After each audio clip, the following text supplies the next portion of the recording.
al salón de meeting, de reunión. Qué bueno es poderle ser útil al otro, ¿no? Por este medio, que tengamos este punto de encuentro. De verdad doy gracias a Dios por cada uno de ustedes, por este momento y por todo lo que estamos aprendiendo en el Señor. Vamos entonces a ponernos en oración con el Señor. Vamos a invitarlo a donde estamos para que disfrutemos de su presencia. Vamos a disfrutar allí donde estamos en estos momentos de su presencia. Que nuestros sentidos puedan experimentar la presencia real de nuestro Creador, de nuestro Dios. Él quiere hacerlo. Padre, gracias. Gracias por esta oportunidad de que tu palabra se haga extensa y se haga viva en cada uno de nosotros.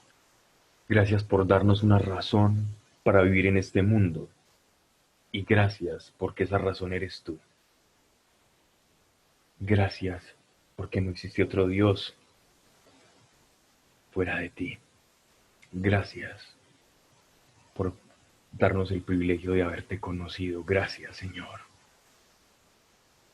Que tu palabra hoy sea lámpara para nuestro camino y que se ancle en nuestro corazón y en nuestro espíritu.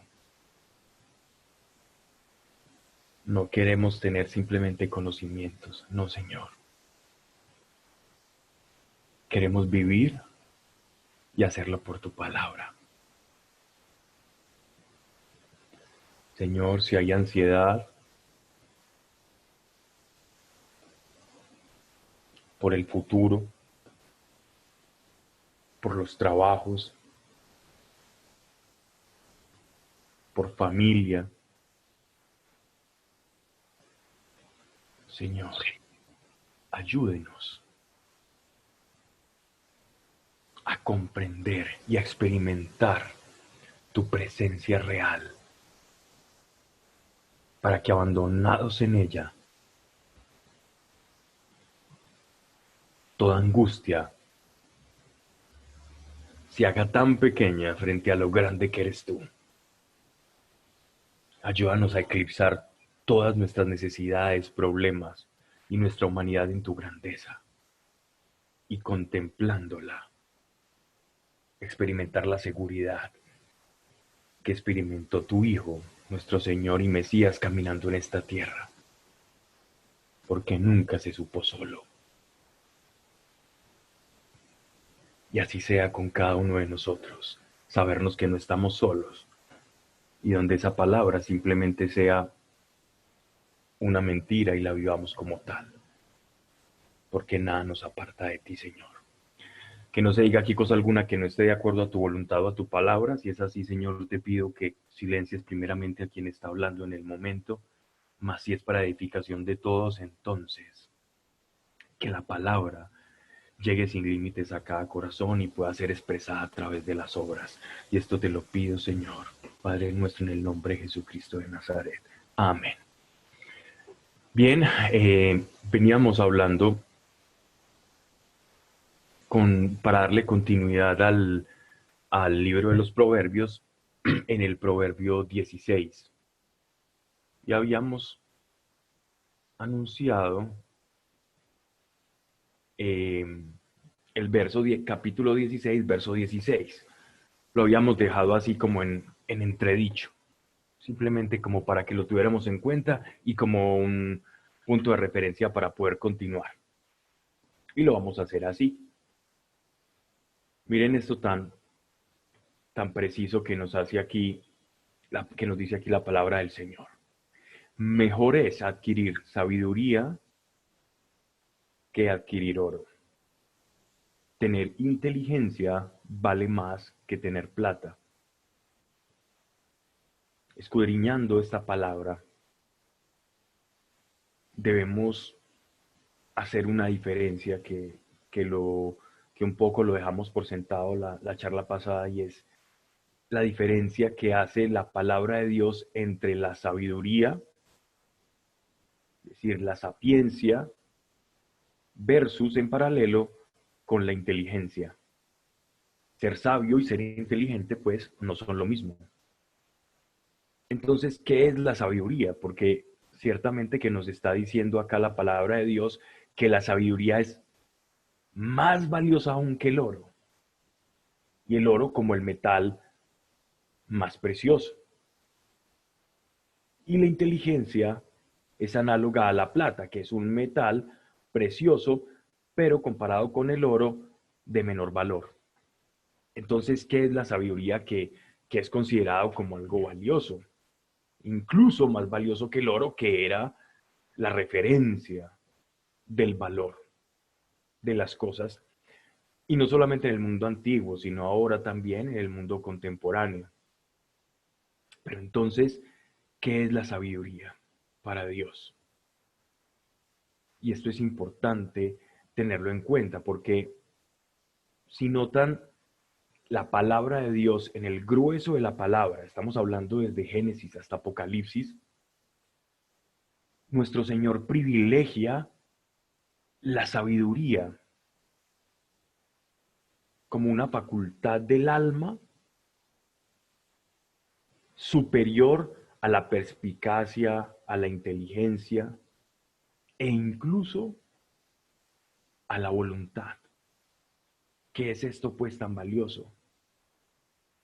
Para hablar un poco de la sabiduría,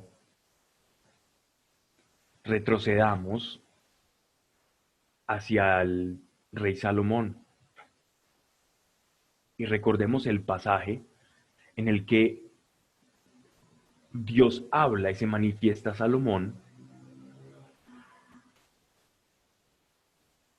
y le concede gracia. Y Salomón le dice, Señor, dame sabiduría.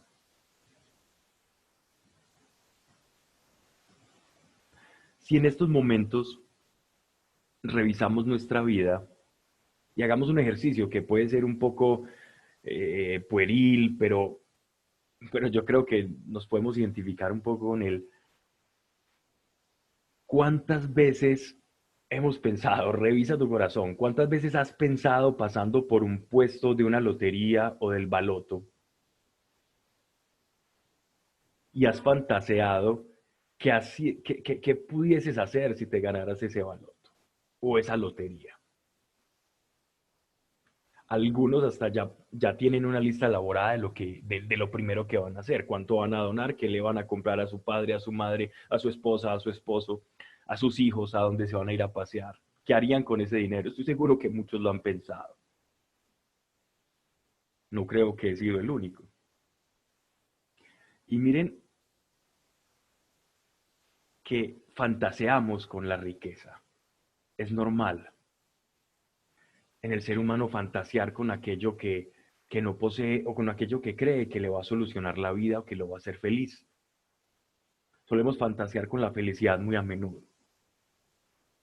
Pero miren esto, este premio, este fantasear con esto. Pero, ¿cuántos fantaseamos con la sabiduría? Mira cuántas veces has fantaseado con ganarte algo. ¿Y cuántas veces has fantaseado con la sabiduría? Mm, ¿Y qué vamos a encontrar ahí? Vamos a encontrar la inclinación de nuestro corazón. ¿A dónde se inclina nuestro corazón? Uh, ¿A qué fantasía tiende a inclinarse el corazón? ¿Hacia el oro o hacia la sabiduría? Y pongo el otro ejemplo. ¿Cuántas veces fantaseas tú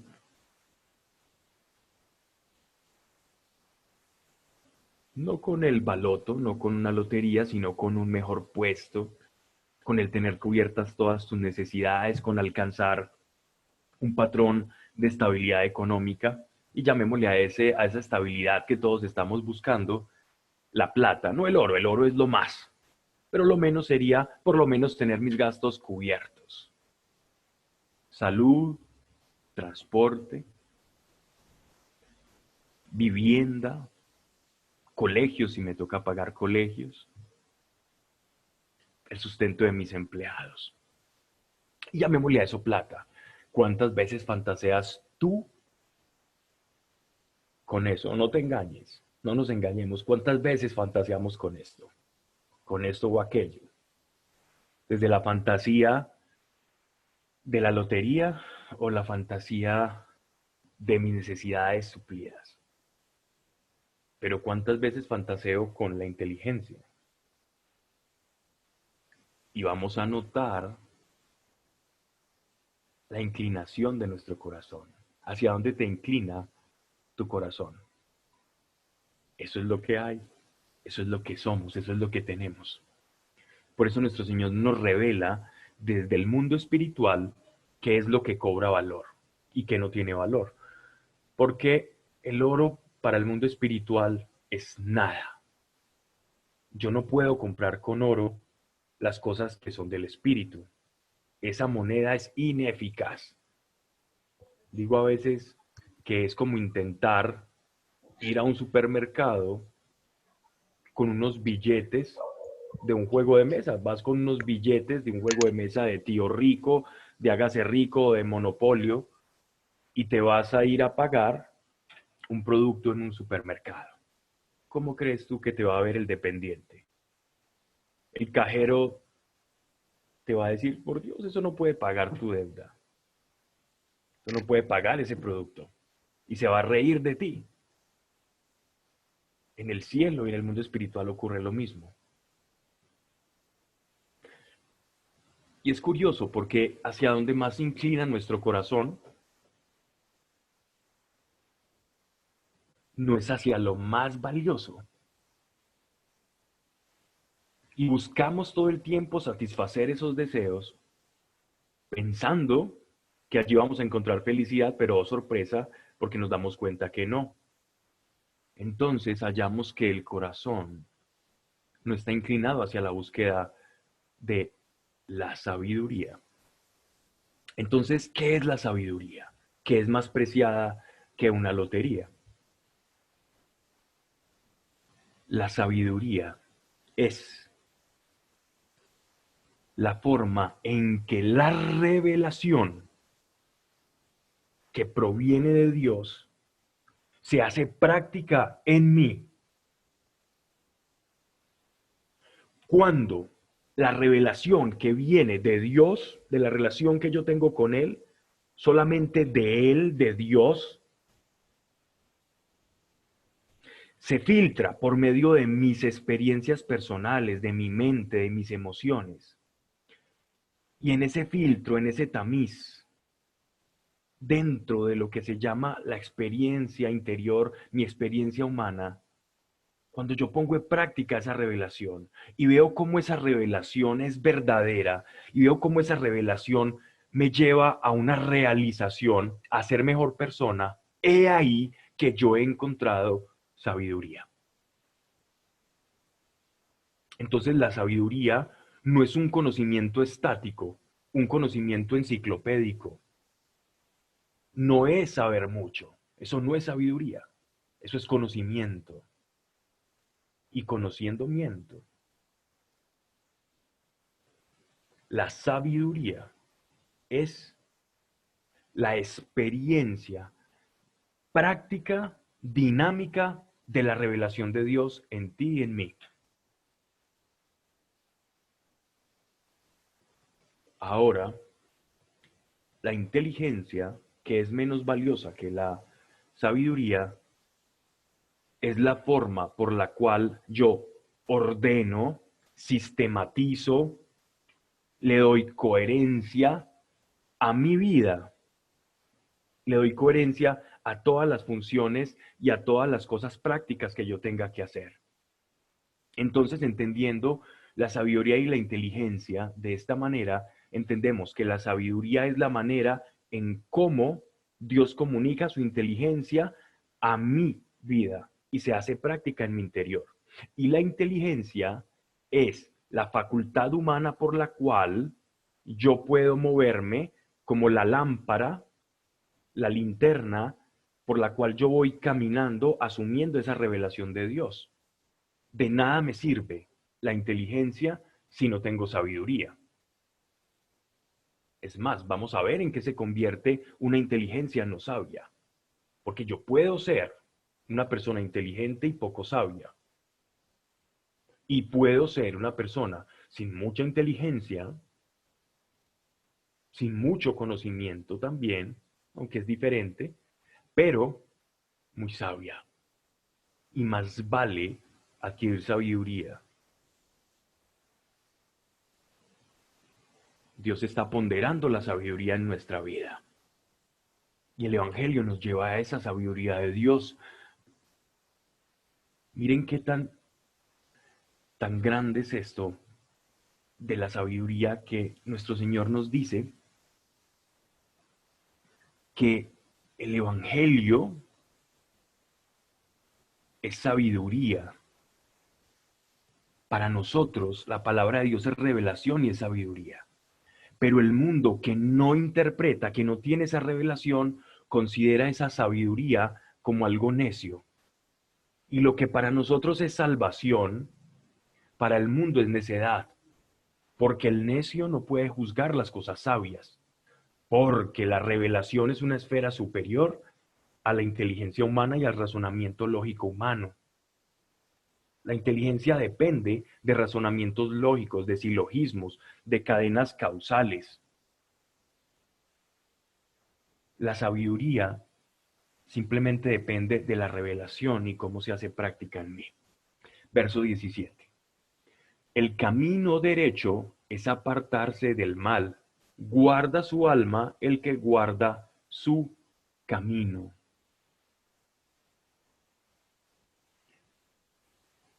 El camino en la vida cristiana y en la vida de la fe y en la vida del pueblo de Israel eran los decretos y la palabra de Dios.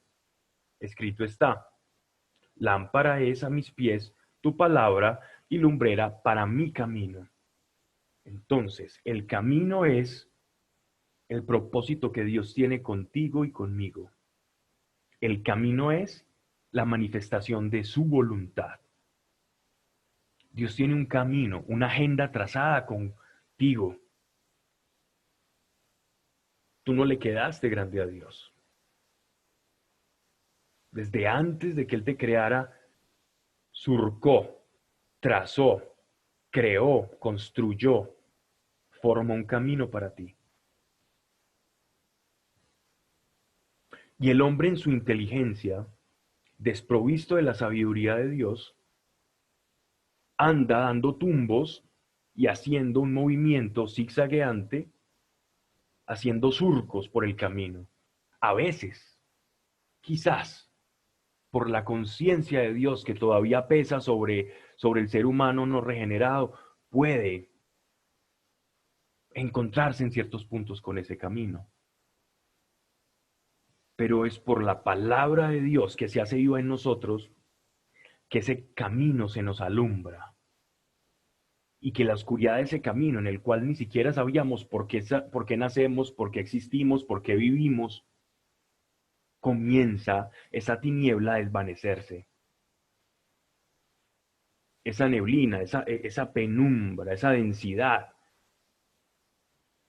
con la que nacemos, sin siquiera saber por qué existimos, para qué vivimos, a la luz de la palabra de Dios y de su revelación, se va disipando.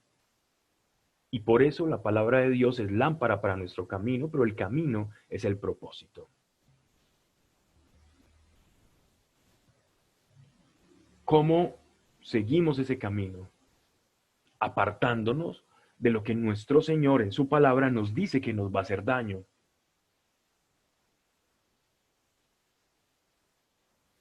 Sale un niño a hacer un mandado que le envía a su madre y le dice: no pases por esa calle porque en esa calle han habido ciertos accidentes.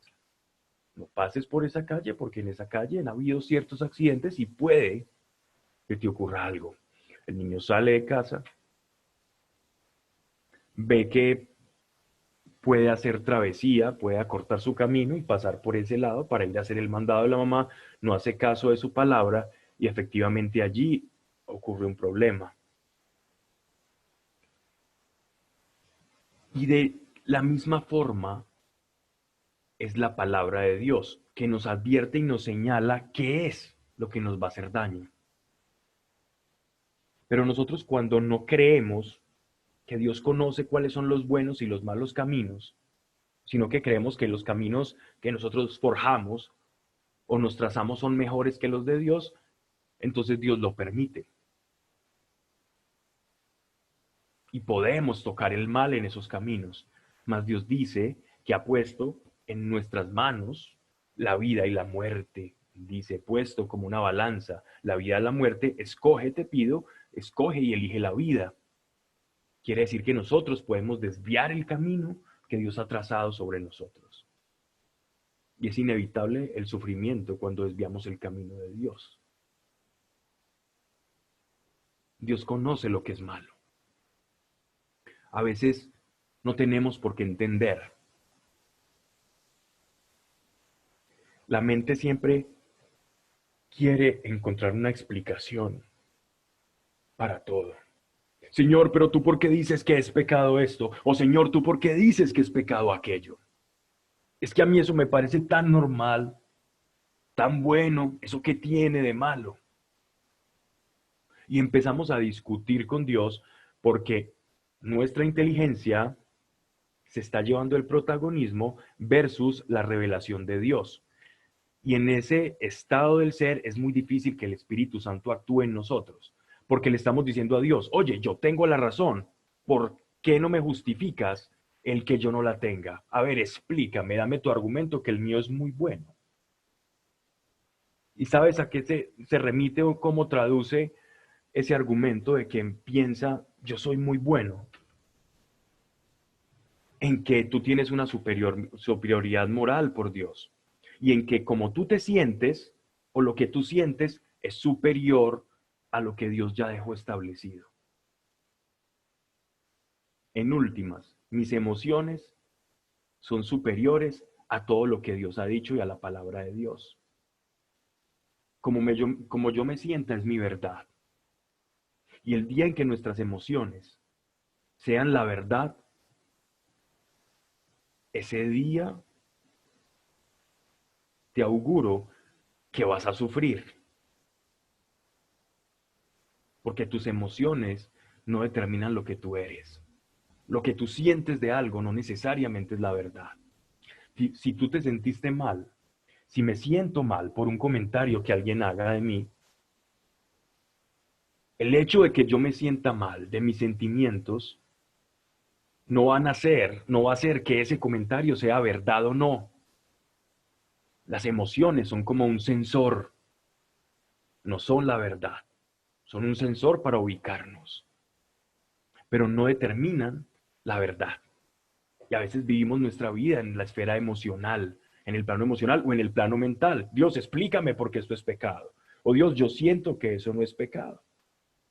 Y entonces, ¿cómo yo apartarme del camino, del mal, cuando no creo lo que Dios dice que es malo o bueno, sino que comienzo a llamar bueno a lo que yo considero bueno porque así lo siento, o comienzo a llamar bueno o malo a lo que yo considere que es bueno o malo porque yo lo piense? ¿Cómo creen que viviendo bajo esa perspectiva vamos a conocer el camino de Dios que nos trazó? ¿Qué ocurre? Terminaremos caminando nuestro propio camino, el camino que hagamos, y Dios lo permite. Entonces dice en Proverbios, el camino recto, derecho, es apartarse del mal. Guarda su alma, el que guarda su camino. Y sabes que es tu alma. Aquí la traducción acá es de alma, que nos traduce acá la versión que estoy utilizando al castellano, la palabra es nefesh, nefesh. Nefesh significa el asiento de la mente y de las emociones, lo más profundo que hay en el psiquismo del hombre. Toda la psique humana se traduce como nefesh, como alma. Quien guarda y confía en lo que Dios te dice, apártate de esto y sigue esto, lo que está haciendo es guardar lo más íntimo y profundo de su ser, que es su alma, para que no se contamine y no sea dañada. Y luego nos quejamos de una cantidad de cosas de sufrimientos y de tormentos interiores que tenemos, pero es una razón, es que esto es síntoma muchas de las sensaciones malas interiores que tenemos o que experimentamos. Una, la hipersensibilidad, que es cuando escucho algo todo me lo tomo personal y lo llevo al plano emocional.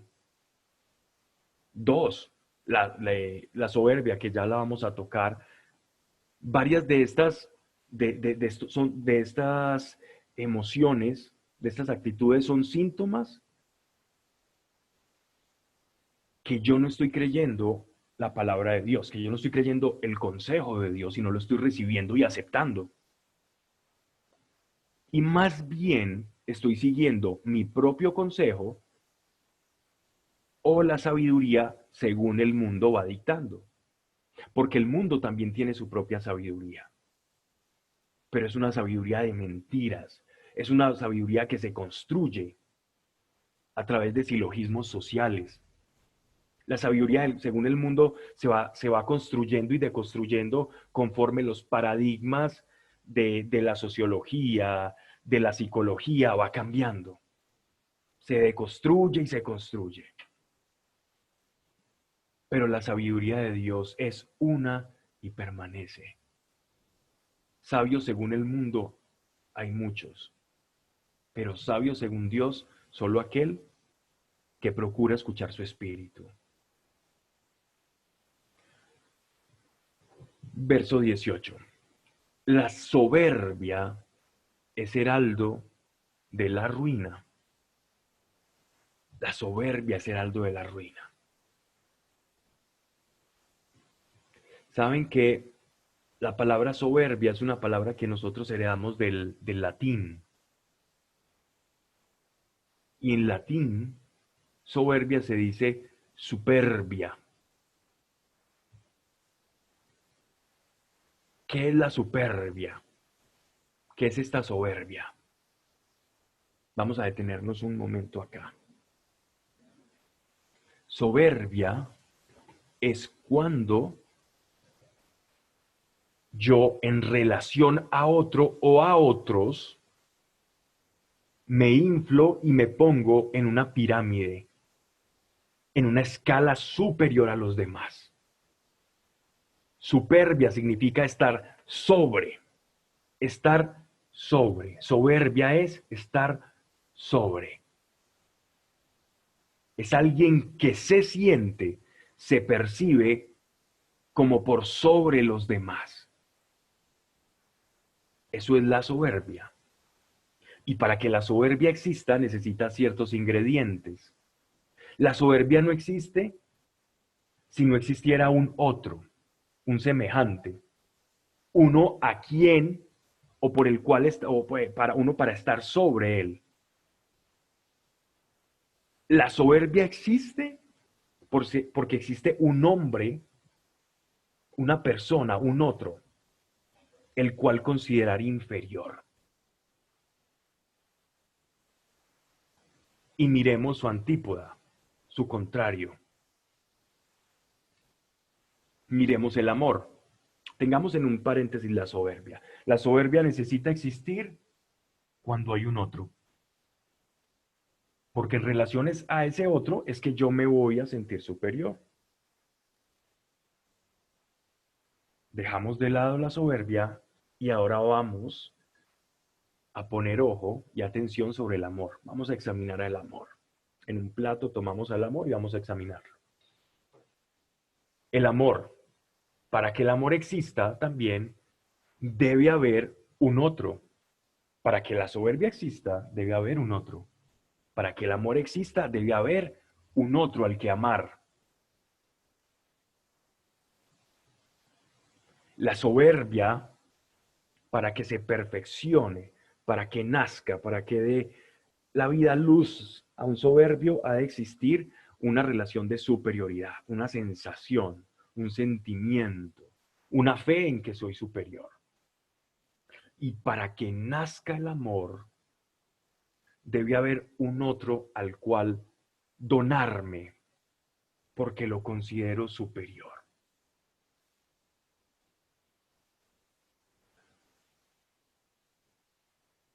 El pecado de la soberbia es el pecado más contrastante dentro de todo el grueso de la revelación, de la palabra de Dios, de las escrituras. Precisamente porque es la contradicción a la esencia de nuestro Creador. Porque es el gran engaño, es la gran estafa, es la gran mentira. Es la mentira en que tú eres superior. Y la raíz de la soberbia es no creerme superior a los demás, es creerme superior a Dios. Esa es la razón de la soberbia. Soberbia es no recibir ayuda. Soberbia es creer que soy bueno en algo y cuando veo que alguien está haciendo algo similar, sentir una emoción que se mueve dentro de mí y que nada dentro de mí. O creer que tengo alguna virtud y que cuando alguien posee esa virtud en mayor o menor medida, sentir que algo se mueve allí. ¿Saben qué es lo que se mueve dentro de nosotros cuando ocurre eso? Es el corazón inclinándose, inclinándose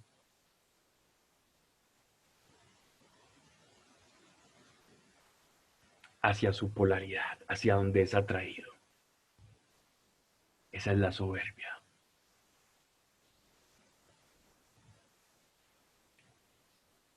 Es la antítesis del amor. Por eso el pecado que se le atribuye al ángel caído es la soberbia. Se observó a sí mismo, dice Ireneo de León, y en esa autocontemplación asumió, se percibió como superior a Dios. Y en ese engaño, como género, como humanidad, seguimos cayendo. Quizás tú digas, no, yo con Dios no me puedo comparar, pues Dios creó todas las cosas y yo soy pequeñito, imagínense. Yo soy como una hormiga y Él es un gigante. Pero lo hacemos todo el tiempo con los demás. ¿Sabes que en los pecados capitales de Dante Alighieri, en la Divina Comedia, la soberbia era el mayor de aquellos pecados?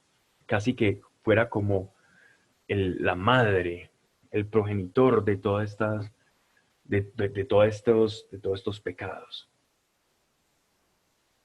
Porque en el corazón soberbio, en el corazón altivo, no actúa el Espíritu Santo. Y es algo que nos debemos cuidar. Dice, la soberbia es heraldo de la ruina y la altivez de corazón de la caída. La soberbia y la altivez, orgullo, son sinónimos.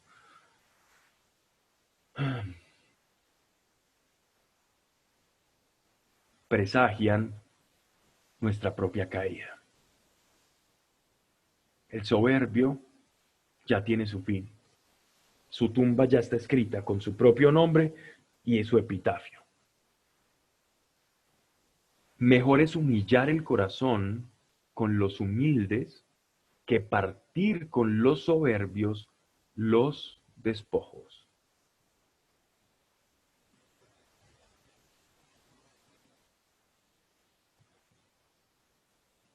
El corazón, la palabra humillar viene de humildad.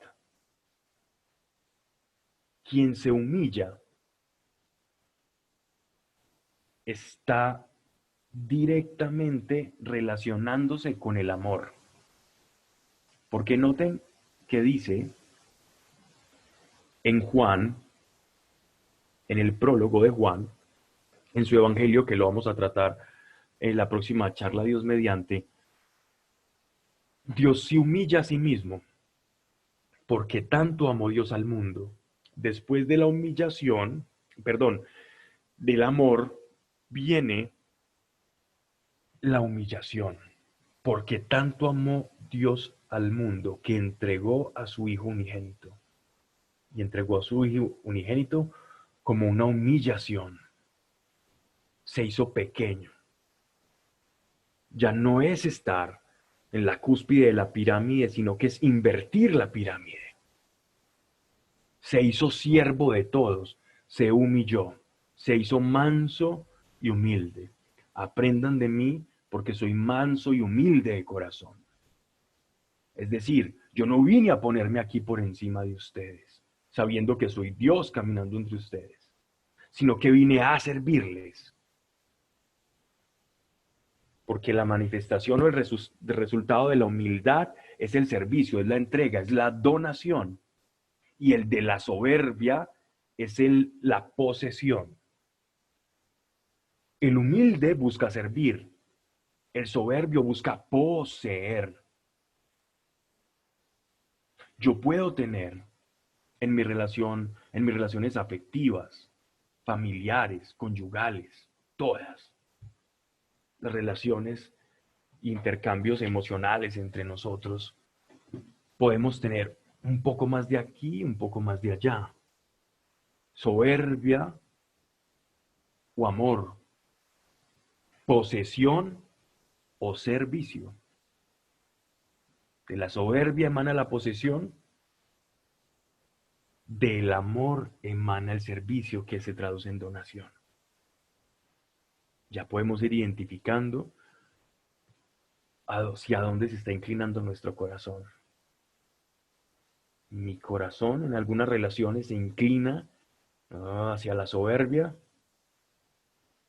poseo, o se inclina mi corazón y palpita hacia el servicio.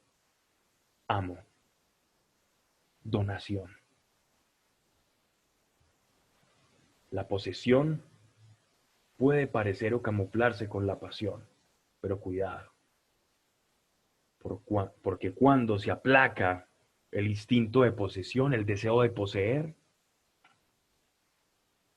entonces se desecha aquello que yo quise poseer. Porque la posesión busca el control y la autocomplacencia. El amor, la humildad, busca la complacencia del otro. ¿Por qué razón? Porque es otro. Porque es otro simplemente, porque existes. Porque estás ahí, simplemente por eso, por existir. La soberbia posee simplemente porque yo existo y porque me quiero complacer a mí mismo. Por eso la soberbia es el heraldo de la ruina y la altivez del corazón, de la caída. Verso 19. Mejor es humillar el corazón con los humildes que partir con los soberbios los despojos. Verso 20. El que pone atención a la palabra hallará el bien, y quien confía en Dios es bienaventurado. Wow. El que pone atención en la palabra, ¿a qué palabra se refiere? Se refiere a las palabras sabias, y las palabras sabias provienen de la revelación de Dios, porque es pues la sabiduría, la revelación de Dios, que se vuelve práctica y dinámica en mí, se vuelve experiencia, es la capacidad de poner y traducir la revelación de Dios en la práctica, en la práctica diaria, en la vida, en todo el devenir de mi vida, en los aconteceres diarios de nuestras vidas. Eso es la sabiduría, poner esa palabra en práctica. Entonces, el que pone atención a la palabra hallará el bien. ¿Por qué halla el bien?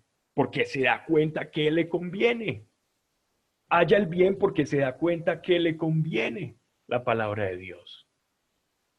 Y es que nos conviene seguir a Dios. Pero es que nos conviene. Si Dios dice, yo te doy paz y no como te la da el mundo, porque yo no sé, ustedes últimamente han visto los noticieros y han encontrado muchas noticias de paz. No sé, o si hacemos zapping y canaleamos y encontramos un canal que nos esté dando paz. La paz te la da cuando poniendo en práctica la palabra, por revelación de Dios, te das cuenta que efectivamente te llevó a un buen puerto. Una persona te dio un mapa y te dijo, allí está el tesoro y te dio unas indicaciones. Sigues esas indicaciones, confías en él, usas tu fe, llegas al tesoro y lo encuentras. Ay, valoras tanto ese tesoro. Porque no te costó. Y por eso, quien pone en atención la palabra hallará el bien, su propio bien. Porque el Evangelio es bienestar. El Evangelio no es una carga, es una descarga.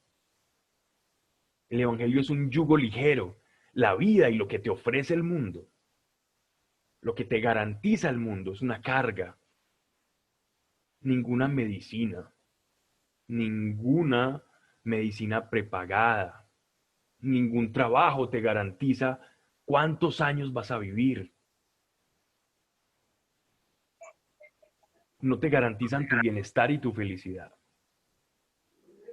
Entonces, ¿dónde está tu confianza? Dice, y quien confía en Dios es bienaventurado. Versículo 21. El sabio de corazón es tenido por sensato. Miren que la sabiduría se da en el corazón. El sabio de corazón es tenido por sensato. ¿Qué es la sensatez? ¿Qué es una persona sensata? Es una persona que ante una situación tiene un recto juicio, que es capaz de distribuir aquí y allá conforme a la revelación. Y en las situaciones actúa con sobriedad. La sensatez y la sobriedad van de la mano. Alguien sensato es alguien que está escuchando, atiende y pone por actitud aquello que escuchó. Obedece lo que escuchó y lo aplica para su vida. Ese es un sensato. Insensato es el que escucha, igual que el sensato, pero no aplica lo que escuchó. Entonces el sabio es alguien que escucha y aplica. Y al aplicarlo tiene efectos para su vida y los demás pueden notarlo. Y cuando lo notan, lo reconocen que hubo sensatez. Y la blandura de los labios hace eficaz la doctrina. ¿A qué se refiere la blandura de labios? Se refiere a la manera de expresar las cosas. Podemos decir acá, todos nos vamos a ir al infierno porque somos pecadores y empezar a hablar de todo lo que le espera al ser humano alejado de Dios, de la penuria de estar alejado de Dios. Y si una persona llega con un defecto, con algo que está luchando día tras día, que está mortificando su alma, yo puedo hablarle de dos maneras. Sabiendo que es una persona que viene frágil en la fe, o sacando todo el látigo que hay en el conocimiento que tenemos y todo lo que le espera, que sería poco sabio, porque eso es como que alguien llegue muy malherido a una sala de urgencias, porque la iglesia muchas veces es como una sala de urgencias. Si nosotros tuviésemos los ojos espirituales abiertos, miraríamos que toda persona que llega a tu vida llega con heridas, lacerado, con experiencias terribles, con creencias erradas, con un camino chueco que lo ha llevado al pozo. Y entonces la iglesia termina convirtiéndose en una sala de cuidados intensivos, en un quirófano. Y entendiendo así las cosas, imagínate que llegue una persona y tú estés ahí como jefe de esa UCI y llegue esa persona malherida porque se intentó suicidar, se intentó quitar su vida y no le salió bien su cometido, es decir, quedó vivo. Suena paradójico, pero que su empresa le haya salido mal, pues resultó bien para su vida y salga esta persona de la UCI, salgamos nosotros como iglesia y le digamos no y empecemos a recriminarle el hecho de su acto suicida, todo lo que repercute, perdiendo tiempo valioso para poder sanar sus heridas. Y muchas veces nos pasa eso como iglesia. No somos sabios. No confundamos el ser permisivos con nuestros principios, con la blandura de labios. No son lo mismo, porque nosotros tenemos muy claro quiénes somos, lo que dice Dios, lo que es bueno y lo que es malo. Eso considerando si escudriñamos su palabra. Pero no esperemos que quien llega a la sala de cuidados intensivos también tenga los títulos de médico que nosotros ya tenemos. Y que un día también llegamos a esa sala de cuidados intensivos, a ese quirófano, donde llegan todos enfermos. Y no permitamos que se nos mueran en la sala de espera, heridos. Por eso la blandura de labios hace eficaz la doctrina. Tenemos que ser consecuentes, que todos estamos en un camino de la fe.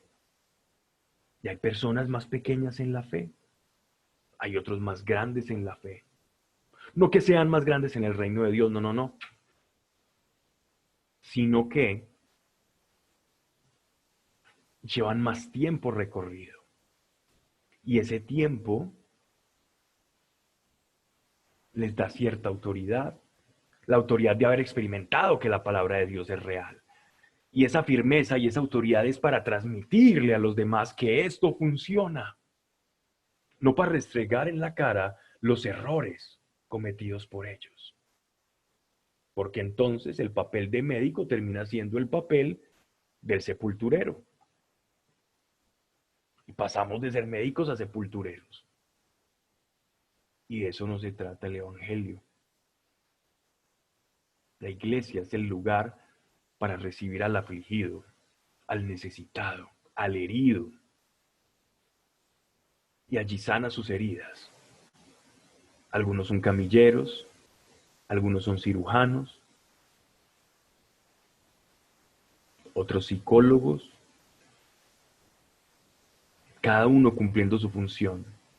Y es el Espíritu Santo, el instrumental médico que Dios utiliza para sanarnos a todos. Pero nos utiliza a cada uno en proporción a aquellos que va llegando a la iglesia. Versículo 22.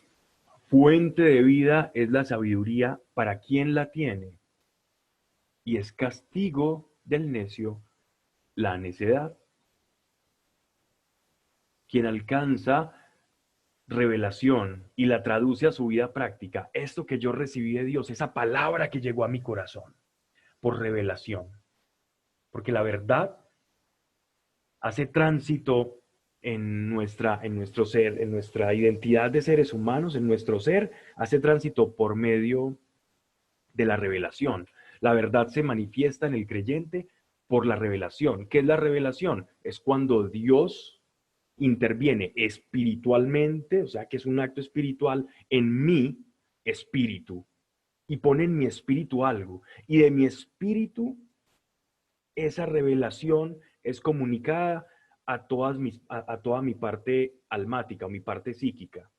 Y le dice a la mente, ahora sé que Jesús es el camino, ahora sé que Jesús es la verdad. Y entonces el espíritu también le da una descarga a mi parte emocional y le dice, es que Jesús es real. Y mis emociones entonces se exaltan y yo siento esa felicidad. Digo, wow, ahora sé que no estoy solo, sé que esto es verdad. Y siento un alivio impresionante.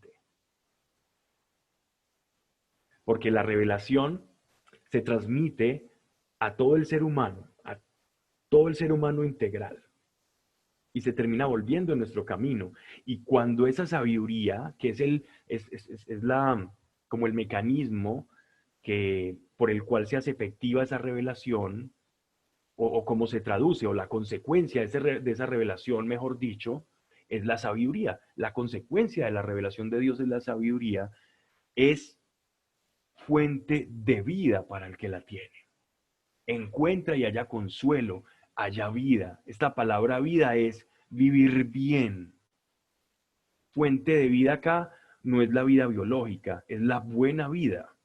La sabiduría es bien vivir. Y dice, y es castigo del necio la necedad. Es completamente el polo opuesto.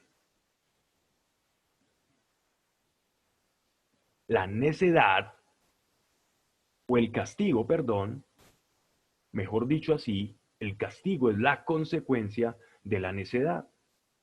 La necedad es cuando yo no he recibido revelación, sino que yo mismo produzco mi propia revelación. ¿Y cómo es esto, Pablo, de producir mi propia revelación? ¿Cómo alguien se puede revelar algo? Muy sencillo. Cuando yo entre mayúscula, yo en mayúscula, en negrita, cursiva, resaltado en paréntesis y entre corcheas, cuando yo pienso, yo quiero, a mí me parece, es que yo, puntos suspensivos, opino, o yo en mayúscula y resaltado, siento, es que a mí me gusta o es que a mí no me gusta, eso es necedad. Cuando mi yo no tiene en cuenta la revelación, sino que va completamente aparte, tiene un camino aparte. Cuando mi yo está diseccionado, está separado, está segregado de la revelación de Dios, entonces ese yo que camina solito es un necio. Y el yo que camina con la revelación es el sabio. ¿Cuánto de necio y cuánto de sabio tenemos nosotros en nuestra vida?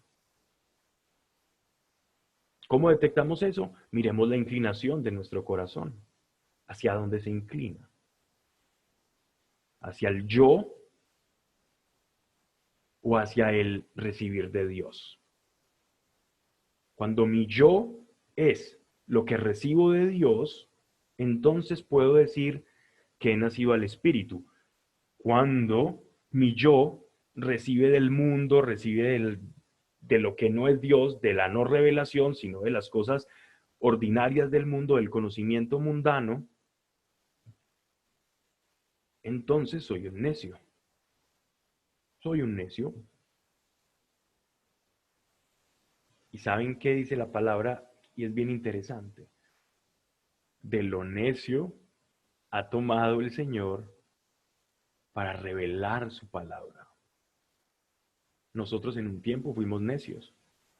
Andábamos en, a mí me parece, a mí no me parece. Yo fui uno que por muchos años veía la Biblia y decía, me parece esto, no me parece esto está mal, aquí se contradice. Me burlé muchas veces de ella, me burlé de los que hablaban de ella. Y yo creo que escupí tan fuerte al cielo que ahora estoy hablando de ella todos los días, como si fuera literalmente humor de Dios.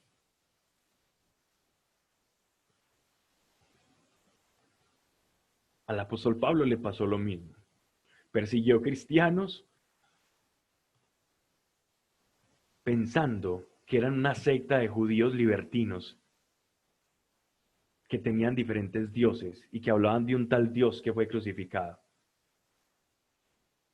Y terminó predicando de la gracia. Aquello que perseguía terminó encontrándolo a él. Y aquello que perseguía terminó siendo el motor de su vida. Y así nos ocurrió a nosotros en nuestro tiempo. Andábamos como necios, pero dice Dios que lo necio del mundo Él ha tomado para avergonzar, no al sabio, sino al que se cree sabio y entendido. O sea, el sabio según el mundo. Tomó de lo necio del mundo para avergonzar al soberbio y decirle, estos necios, cuando tienen revelación, se vuelven sabios. Y le demuestran al mundo, la iglesia le tiene que demostrar al mundo que es necio al no tomarlo en cuenta. Y eso es el trabajo de todo evangelizador. Demostrarle al mundo su necedad. Y si no han de entender su necedad, sacudir las sandalias y por lo menos delante de Dios, de cara a nuestro Señor, decirle, lo hice Señor, hice lo que me mandaste, pero su corazón no depende de mi mensaje, depende de lo que tú hagas con ellos. Y Él va a recibir tu trabajo como un buen trabajo.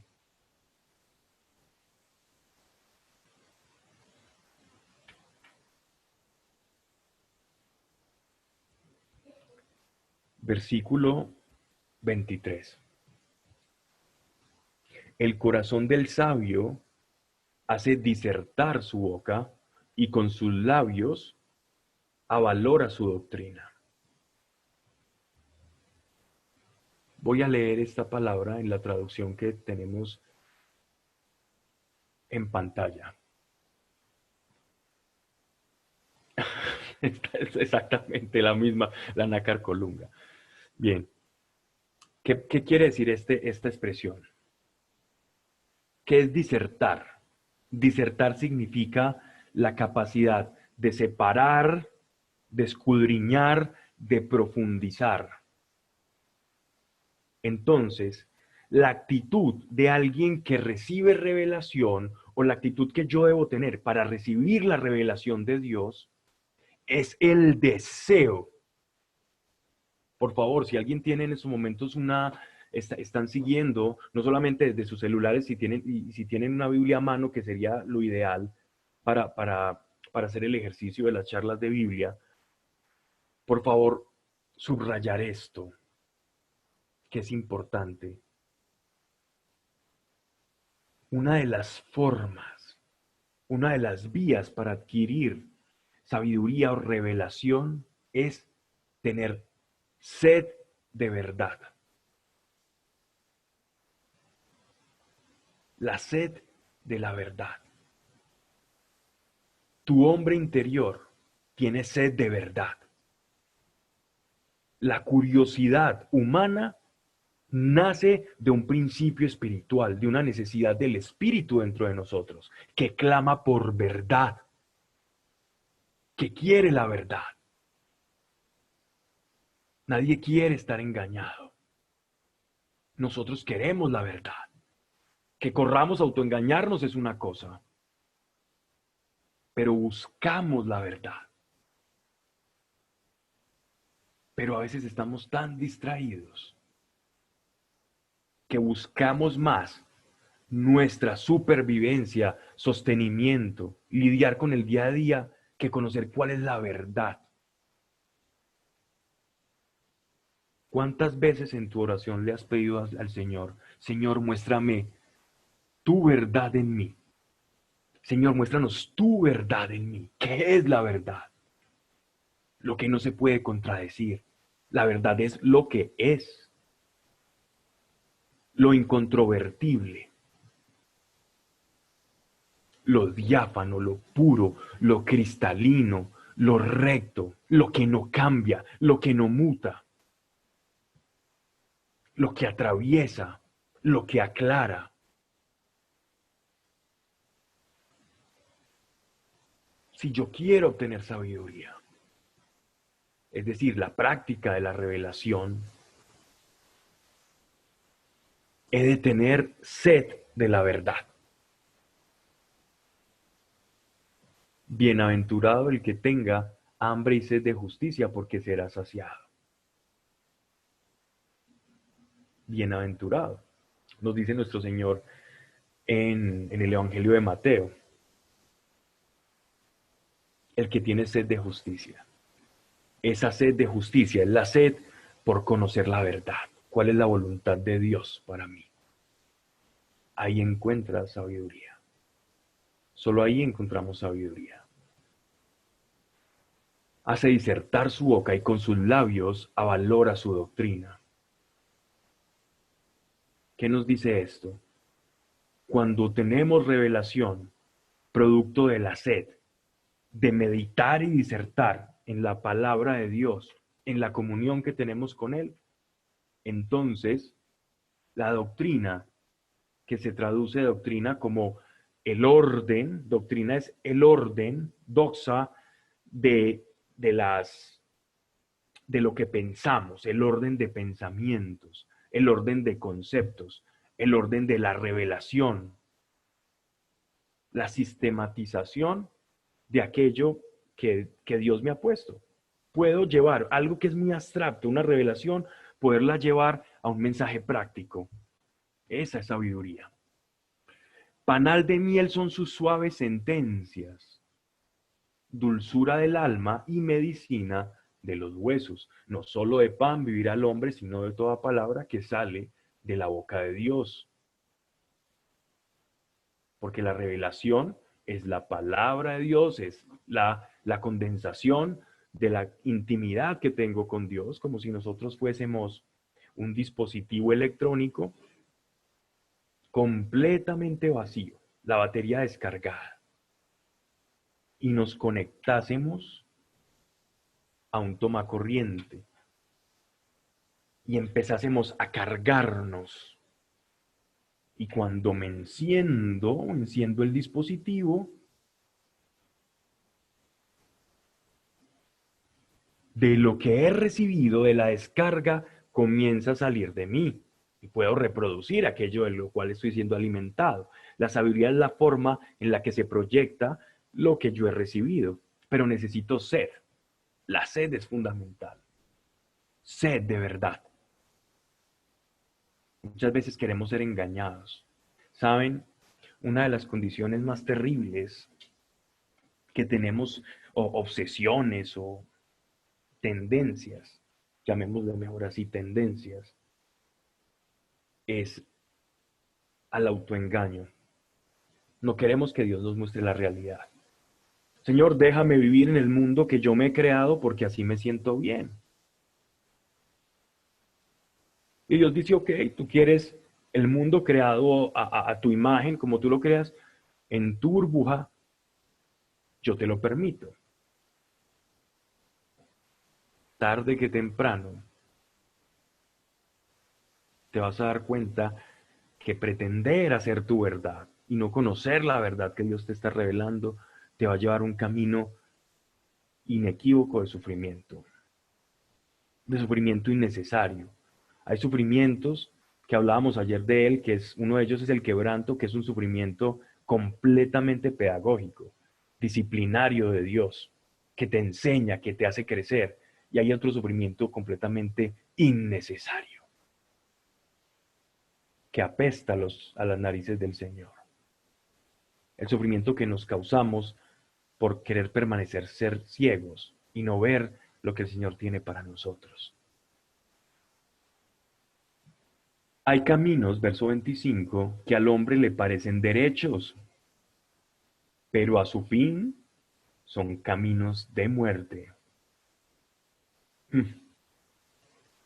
Las personas sabias, según el mundo, te ofrecen una cantidad de cosas. La Organización Mundial de la Salud, por ejemplo, en complicidad con otras entidades auspiciadas desde lobbies políticos y macroeconómicos. Estamos hablando de Planned Parenthood, por ejemplo, en Estados Unidos, el Obamacare, y quienes viven en Estados Unidos o están relacionados con este contexto se van a dar cuenta.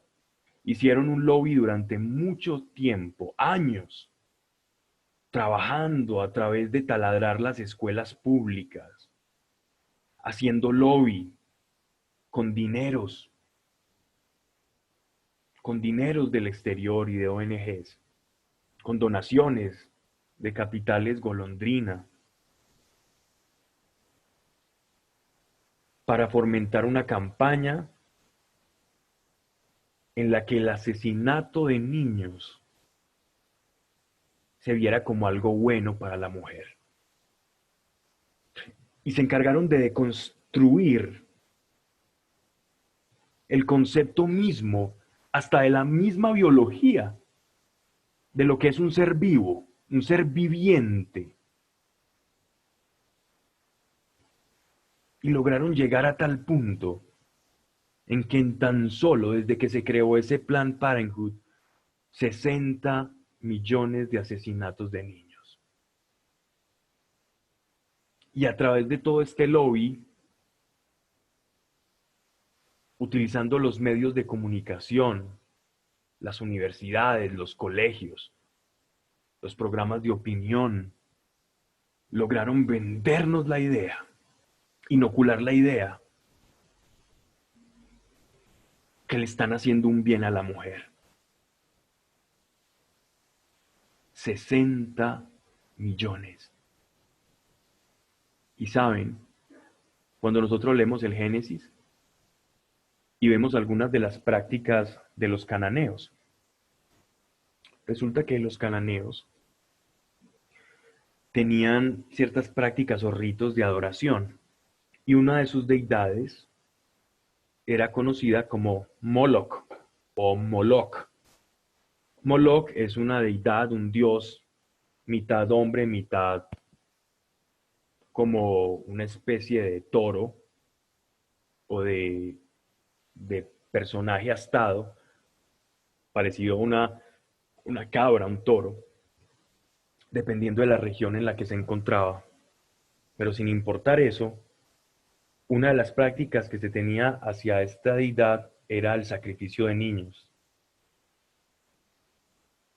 Y sacrificaban a un niño de tal forma en que construían una estatua con una boca de un toro, con cuerpo de hombre abierta, y cuando metían al niño y lo quemaban,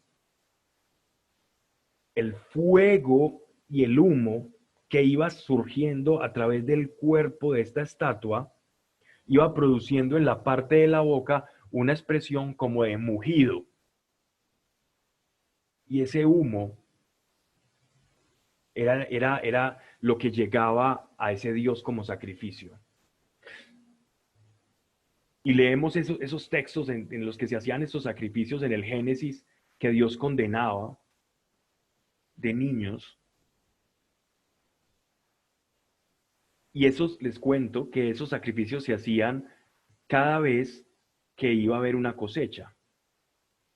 O en los tiempos de sequía se hacían esos sacrificios. Entonces podríamos hablar que en la tierra de Canaán se hacían, exagerando un poco, se hacían en una región de 12 a 13 sacrificios, dependiendo de los solinunios, perdón, novilunios o los días de siembra o cosecha, los meses, perdón. Pero no nos escandaliza que 60 millones de niños hayan sido asesinados. ¿Mm? La sabiduría según el mundo, la Organización Mundial de la Salud, la que ahora nos está diciendo, quédate en casa, amigo, y te hace un guiño, hashtag quédate en casa, mata 60 y ayuda, y es colaboradora de todos estos lobbies que asesinan. Sabios según el mundo. ¿Y qué hacemos nosotros como iglesia? La sabiduría según el mundo no es la sabiduría de Dios. Tenemos que ser sensatos en cómo vemos, en cómo escuchamos. Porque hasta Satanás se disfraza de ángel de luz. Se disfraza de algo bueno, de algo que tú necesitas. Porque de lo contrario no podría entrar. ¿Cómo entra un ladrón a tu casa? ¿Cómo entra un estafador? Vendiéndose como alguien bueno, vendiendo un producto deseable. Pero cuando abres el paquete te das cuenta, oh, resulta estafado. Así es la sabiduría según el mundo, estafa.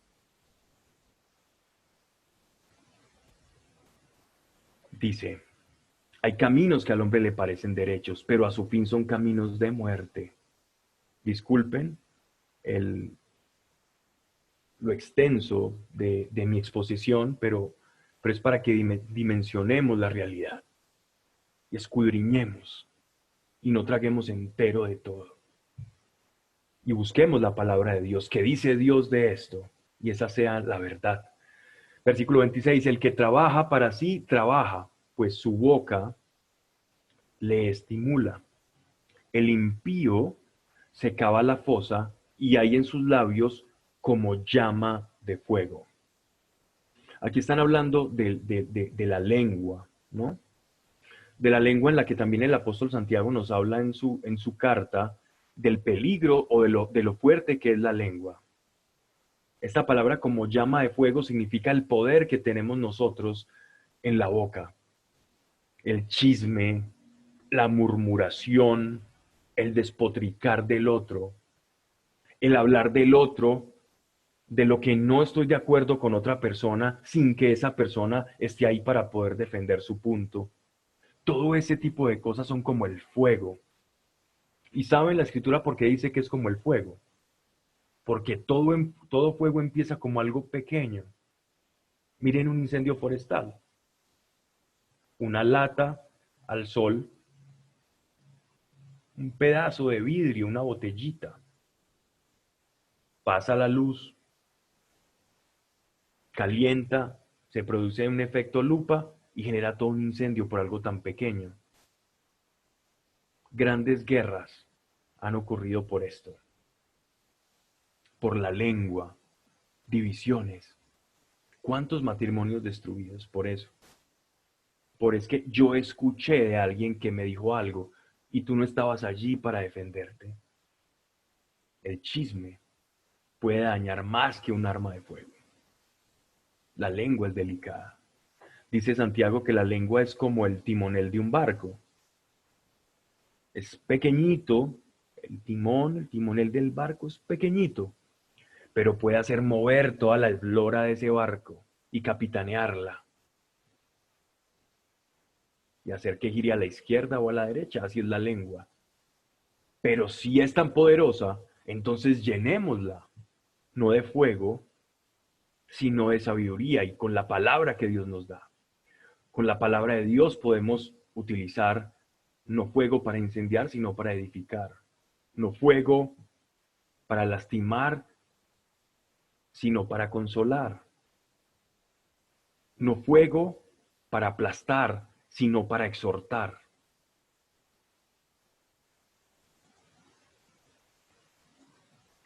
El perverso excita contiendas y el chismoso aparta a los amigos. ¿Está sin amigo? Bueno, esto podría ser un síntoma. Verso 29. El hombre malo lisonjea a su prójimo. Lisonjear es es cuando yo hablo, adulo. Una palabra, una persona lisonjera es alguien que adula,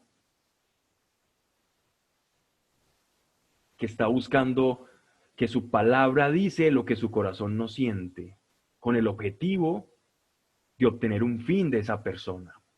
Es como una rémora, es como un parásito del éxito, del bienestar, de la riqueza, de la apariencia de alguien. Y le lleva por caminos no buenos. El que hace guiños con los ojos maquina engaños, y el que aprieta los labios ha hecho ya mal. Gloriosa corona es la canicia. Aquí se están refiriendo a algo que para el judío, para el semita, y este contexto ya desaparece un poco en el Nuevo Testamento, es que la edad avanzada o llegar a una edad avanzada dentro de la época en la que fue confeccionado este proverbio y durante todo el Antiguo Testamento era un síntoma de una persona que había vivido bien delante de Dios, porque la expectativa de vida era a lo sumo 45, 50 años, yéndoles bien. Por eso no nos escandalicemos en la escritura que las niñas tenían o se casaban las personas tan rápido. Y es que se casaban rápido porque precisamente su expectativa de vida era corta. Entonces todo en su reloj biológico y social era acelerado. Y a veces vemos como la escritura de una manera anacrónica y nos escandalizan algunas cosas, pero también miremos desde una perspectiva más alta y entendamos que la expectativa de vida era más corta y por eso sus circunstancias sociales se acomodaban a su expectativa de vida. Entonces, está elaborado aquí el proverbio, en gloriosa corona es la canicia, alguien que ha alcanzado esa vejez. Es por el camino de la justicia como se obtiene, produciéndola o caminando a la voluntad de Dios. En el contexto del Nuevo Testamento, el Evangelio, esta realidad en el pueblo judío, nuestro Señor nos habla de una manera o nos extiende este conocimiento que ellos tenían, nuestra creencia, y nos habla de la vida espiritual y nos habla también que toda nuestra vida y que incluso Dios sabe el día en que nacemos y el día en que cesaremos. Y que no depende necesariamente la vejez, es consecuencia de una vida en un camino recto con Dios. Incluso nos pone unos ejemplos y dentro de las parábolas podemos ver.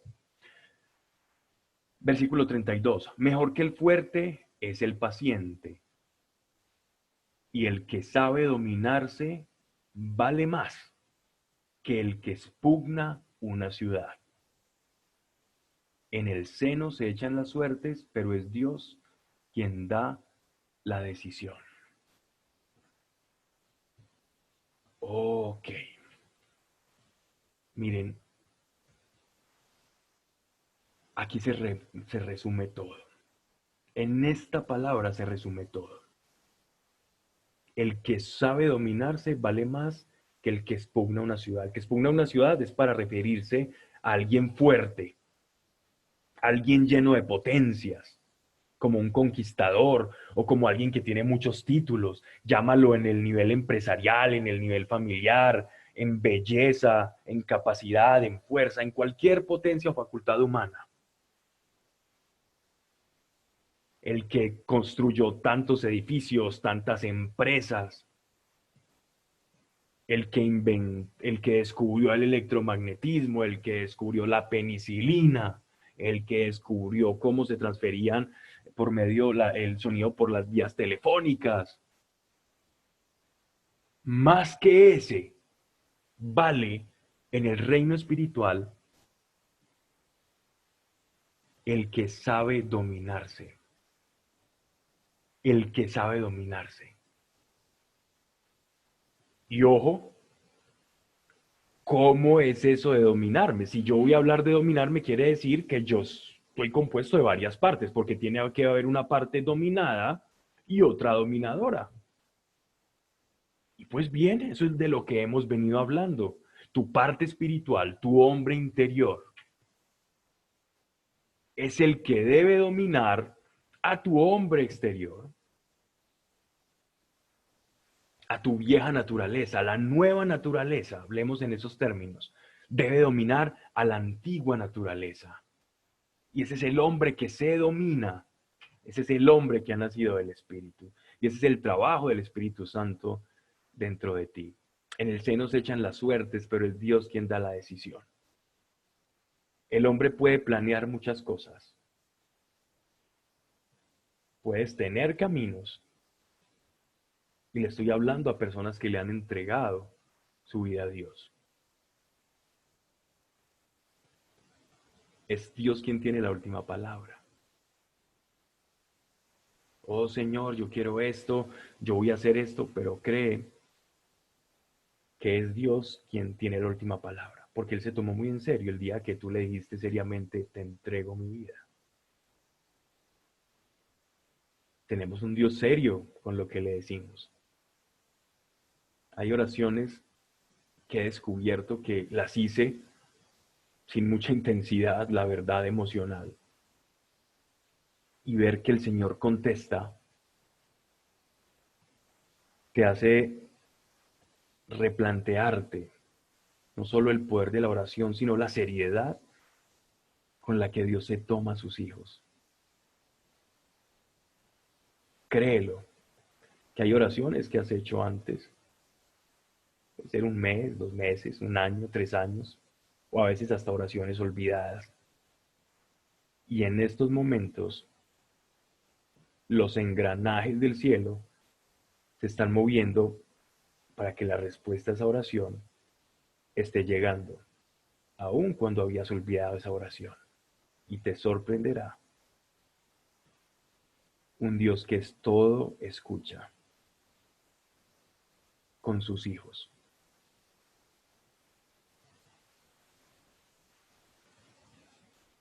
Y te hará recordar eso. Padre, gracias por cada persona que ha escuchado, Señor, por tu amor, gracias por tus consejos. Padre, la sabiduría, Padre, que como Salomón valoremos lo que es valioso.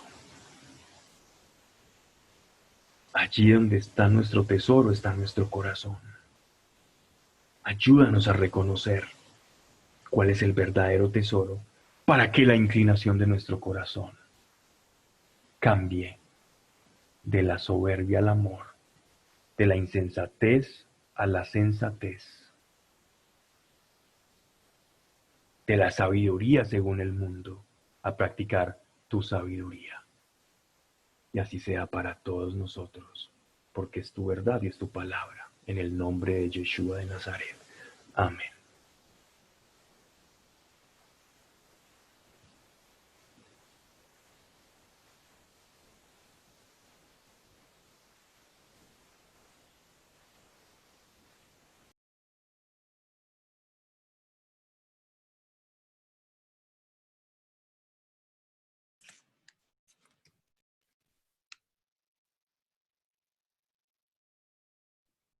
Feliz noche a todos y nos vemos mañana nuevamente a las 8 para continuar con las oraciones.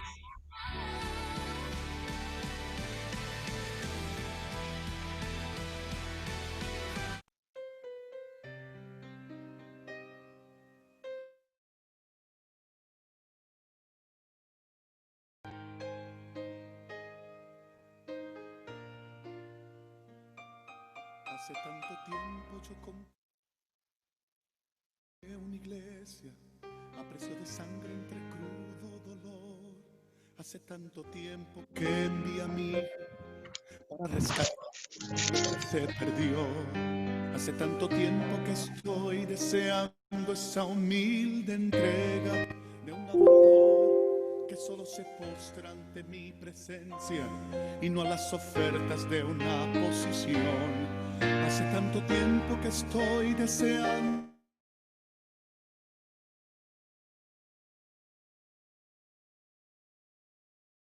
sea distinta solo como yo, que no se divida como suele a veces, entrando en contiendas y en discusión, buscando alcanzarse el más grande que el otro, Si en el universo el grande soy yo, yo quiero una iglesia que me dé la gloria y procure la unión.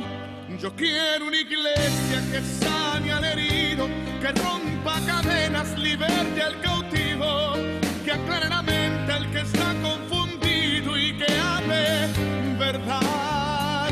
Yo quiero una iglesia que con su mirada brinde esperanza al alma angustiada.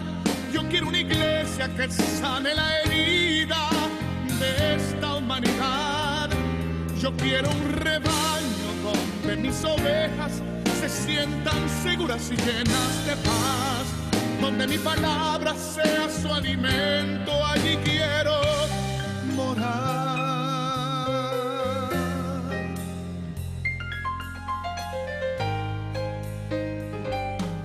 Yo quiero una iglesia que con su alabanza perfume mi trono, me dé ese lugar.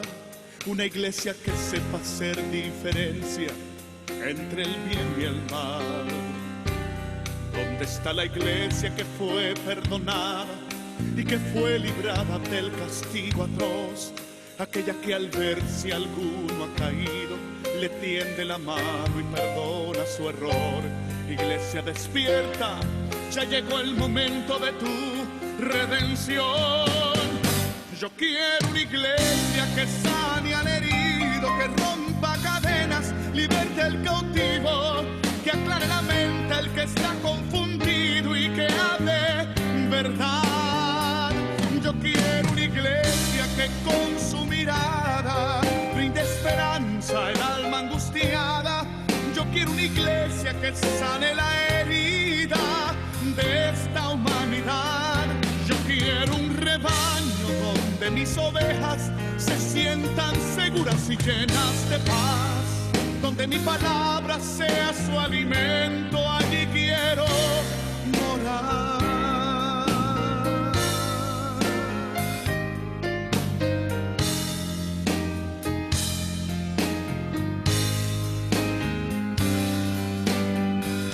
Yo quiero una iglesia que sane al herido, que rompa cadenas, liberte al cautivo, que aclare la mente al que está confundido y que hable verdad.